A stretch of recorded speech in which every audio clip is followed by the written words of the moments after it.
Yuk kita eksplorasi ekosistem air di Semarang. Pernah nggak sih kalian bayangin di dunia lain di bawah air? Tempat ikan berenang bebas, terumbu karang jadi rumah makhluk laut, dan banyak misteri yang belum kita tahu. Nah, hari ini saatnya kita akan menyelam lebih dalam ke ekosistem air di Semarang. Sebelumnya kenalan dulu yuk.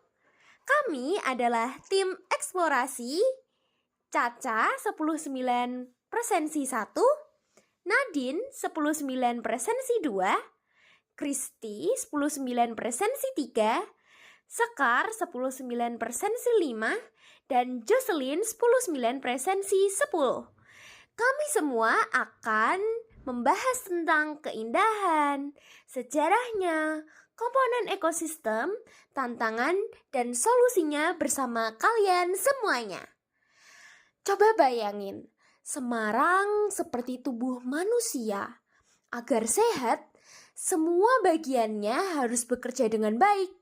Nah, dalam sistem air di Semarang ada 4 organ utama. Yang pertama, ada Waduk Jatibarang, Waduk Undip, Pantai Tirang, dan Pantai Marina. Yuk kita masuk ke lokasi pertama, yaitu Waduk Jatibarang, si penjaga air dari hulu. Kita mulai dari hulu, yaitu bagian yang lebih tinggi dari kota. Di sini ada Waduk Jatibarang yang seperti tangki besar untuk menampung air dari Sungai Kreo. Air ini berasal dari hujan yang turun di daerah perbukitan Semarang bagian atas. Waduk Jatibarang yang terletak di Kelurahan Kandri, Kecamatan Gunung Pati, Kota Semarang, Jawa Tengah, dibangun pada tahun 2009 sampai 2014 untuk mengendalikan banjir di Semarang. Waduk ini memiliki fungsi utama sebagai pengendali banjir, penyedia air baku hingga 1050 liter per detik, dan sumber energi listrik melalui PLTMH berkapasitas 1,5 MW. Selain itu, waduk seluas 189 hektar dengan daya tampung 20,4 juta meter kubik ini menjadi destinasi wisata populer dengan daya tarik Gua Kreo, jembatan penghubung, serta panorama perbukitan hijau. Gua Kreo dikaitkan dengan legenda Sunan Kalijaga yang mencari kayu jati untuk Masjid Agung Demak nih. Ia bertemu kawanan kera yang kemudian diminta menjaga gua tersebut. Nama Kreo berasal dari kata Mangreho yang berarti menjaga. Kini Gua Kreo menjadi objek wisata bersejarah di kawasan Waduk Jatibarang yang terkenal dengan keindahan alam dan kera liarnya nih. Nah, ada beberapa komponen abiotik di Waduk Jatibarang seperti air, tanah, batu, udara, cahaya matahari, serta suhu dan iklim. Lalu ada juga nih komponen biotik seperti tumbuhan, hewan, serta manusia yang beraktivitas di sekitar waduk. Nah, namun ada beberapa permasalahan nih yang ada di Waduk Jatibarang ini. Yang pertama itu mengenai pencemaran air. Permasalahan ini dikarenakan adanya limbah domestik dan sampah dari aktivitas wisata yang mencemari waduk yang berakhir mengganggu ekosistem air.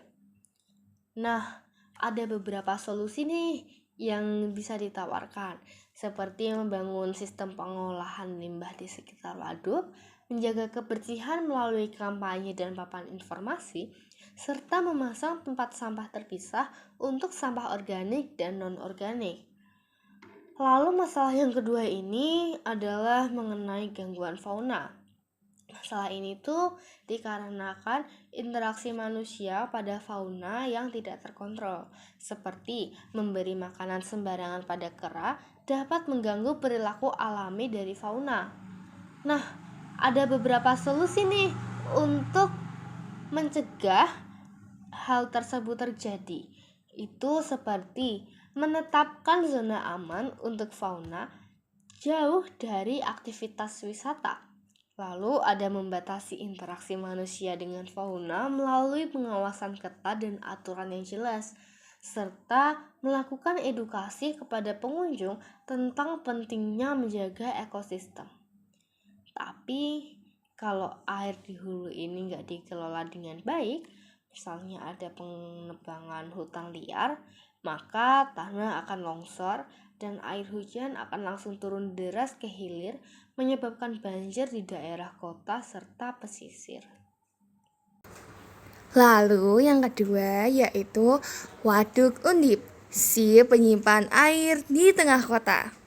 Sekarang kita turun sedikit ke tengah kota ke Waduk Undip yang ada di kampus Universitas Diponegoro. Waduk ini lebih kecil daripada Waduk Jatibarang, tetapi penting karena menjadi sumber air bagi lingkungan kampus dan mencegah rob atau banjir air laut di daerah pesisir Semarang. Waduk Undip atau Waduk Diponegoro terletak di kawasan Universitas Diponegoro, Semarang. Selain sebagai penyedia air baku, waduk ini juga berfungsi sebagai tempat pendidikan dan rekreasi. Fasilitas yang tersedia meliputi gazebo, jembatan, dan area parkir. Waduk ini mendukung kegiatan sosial seperti pembersihan dan penanaman pohon, serta mudah diakses dengan kendaraan pribadi atau transportasi umum. Keberadaannya berkontribusi pada pengendalian banjir dan pelestarian lingkungan. Waduk Undip memiliki komponen biotik seperti ikan, plankton, dan tumbuhan air, serta komponen abiotik seperti air, cahaya matahari, dan oksigen.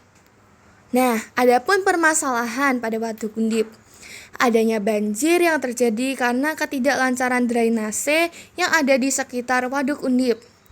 Solusinya adalah adanya penataan ulang drainase yang ada di area Waduk Undip. Interaksi antara keduanya penting untuk keseimbangan ekosistem.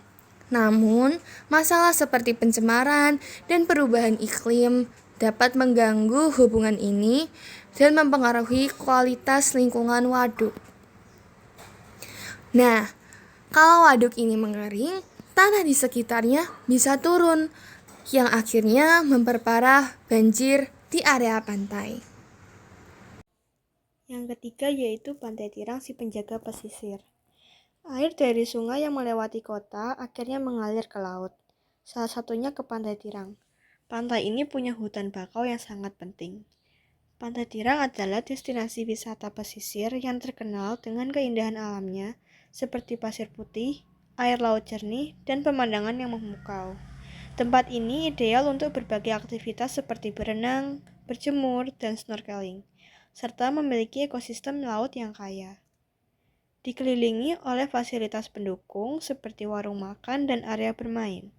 Pantai Tirang juga sering menjadi lokasi acara budaya dan festival, menjadikannya tempat yang nyaman dan menarik untuk dikunjungi. Komponen abiotik yaitu air, cahaya matahari, pasir, dan batu. Sedangkan komponen biotiknya ada ikan, hewan seperti serangga, kerang, rumput laut, dan pepohonan. Interaksi antara komponen biotik dan abiotik di Pantai Tirang meliputi hubungan antara ikan yang bergantung pada terumbu karang sebagai tempat berlindung dan pemijaan, serta penyu yang membutuhkan pasir untuk bertelur. Contoh interaksinya yaitu adanya tanaman yang tumbuh di permukaan tanah. Tanaman tersebut berinteraksi dengan komponen abiotik berupa cahaya matahari untuk membantu proses fotosintesis serta menyerap air dan karbon sebagai bahan utama fotosintesis. Interaksi lainnya termasuk pengaruh cahaya matahari yang mendukung fotosintesis pada alga dan tumbuhan laut, yang pada gilirannya menyediakan oksigen dan makanan bagi organisme lain. Selain itu, arus laut yang membawa nutrisi juga berperan dalam mendukung kehidupan biotik di area tersebut. Permasalahan yang mungkin terjadi adalah pencemaran air yang dapat mempengaruhi kesehatan biota laut dan kerusakan habitat akibat aktivitas manusia. Permasalahan lain yang mungkin muncul adalah perubahan iklim yang dapat mempengaruhi suhu dan salinitas air, serta penurunan kualitas tanah akibat erosi dan aktivitas pembangunan yang tidak terencana. Hal ini dapat mengakibatkan hilangnya keanekaragaman hayati dan mengganggu keseimbangan ekosistem di Pantai Tirang. Solusi untuk mengatasi masalah di Pantai Tirang meliputi pengelolaan sampah yang efektif untuk mencegah pencemaran air, restorasi habitat terumbu karang dan area bertelur penyu, serta program edukasi untuk meningkatkan kesadaran masyarakat tentang pentingnya menjaga ekosistem pantai. Selain itu, perlu ada peningkatan pengawasan dan penegakan hukum terhadap aktivitas pembangunan yang merusak, pengembangan strategi adaptasi terhadap perubahan iklim, serta pemantauan keanekaragaman hayati untuk konservasi spesies terancam. Praktik pengelolaan sumber daya laut yang berkelanjutan juga harus diterapkan untuk memastikan keseimbangan ekosistem tetap terjaga. Oh iya, sebagai catatan nih, kalau hutan bakau di pantai ini rusak, air yang masuk ke laut akan lebih kotor, pantai akan terkikis, dan kehidupan biota laut bisa terganggu. Lalu yang terakhir adalah Pantai Marina, si titik akhir aliran air. Nah, kita udah sampai nih di Pantai Marina yang sering banget dikunjungin oleh para wisatawan. Pantai ini adalah tempat di mana air dari sungai-sungai yang bermuara ke laut.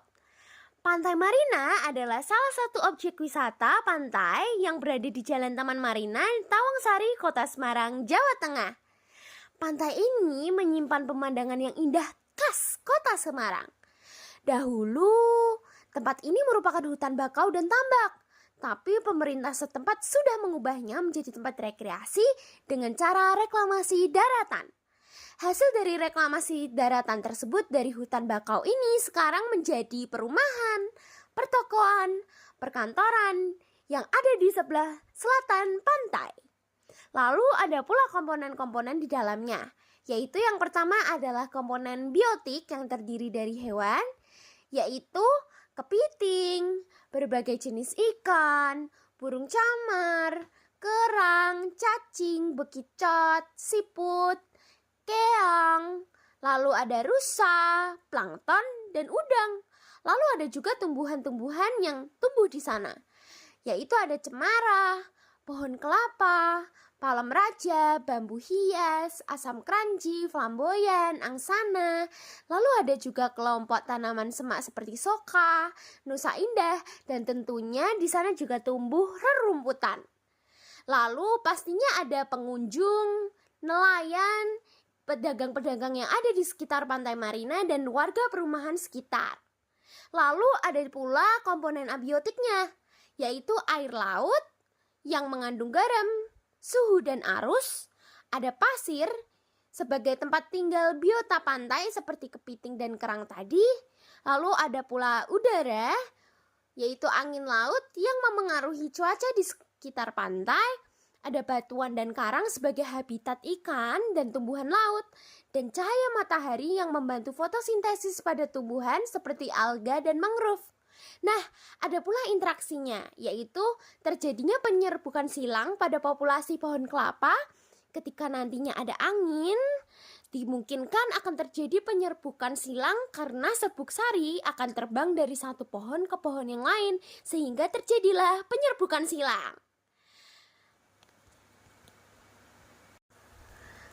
Ternyata walaupun Pantai Marina ini memberikan pemandangan yang indah, ternyata juga terdapat masalah di dalamnya. Apa tuh masalahnya?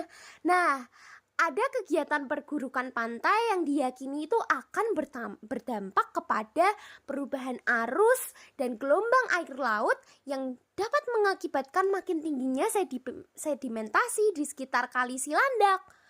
Nah, apabila di dekat muara Kali Silandak itu direklamasi, nantinya dikhawatirkan hulu itu menjadi mampet dan aliran air dari hulu menuju ke hilir itu semakin panjang. Luas bangunan semakin besar karena adanya penambahan secara konstruksi, penutupan pekarangan dengan perkerasan. Lalu, apa sih solusinya? Ya, solusinya adalah dengan menghentikan reklamasi di Pantai Marina. Dan inilah akhir dari perjalanan virtual kita. Menarik bukan? Kita sudah mempelajari berbagai lokasi seperti Waduk Jatibarang, Waduk Undip, Pantai Tirang, serta Pantai Marina. Kira-kira mana nih yang bikin kalian tertarik dan pengen pelajarin lebih dalam? Oh iya, perlu diingat ya, kalau air dari Waduk Jatibarang bersih, pengelolaan air di Waduk Undip baik, dan hutan bakau di Pantai Tirang sehat, maka Pantai Marina juga akan bersih dan nyaman untuk dikunjungi. Tapi kalau ada pencemaran dari hulu atau kerusakan ekosistem di sepanjang jalur air, maka pantai ini bisa menjadi tempat berkumpulnya sampah dan limbah dari kota loh. Jadi bisa dibilang Waduk Jatibarang itu adalah sumber airnya, Waduk Undip adalah penyimpannya, Pantai Tirang adalah penyaringnya, dan Pantai Marina tentunya adalah titik akhirnya. Kalau satu bagian ini rusak, maka semuanya akan terdampak.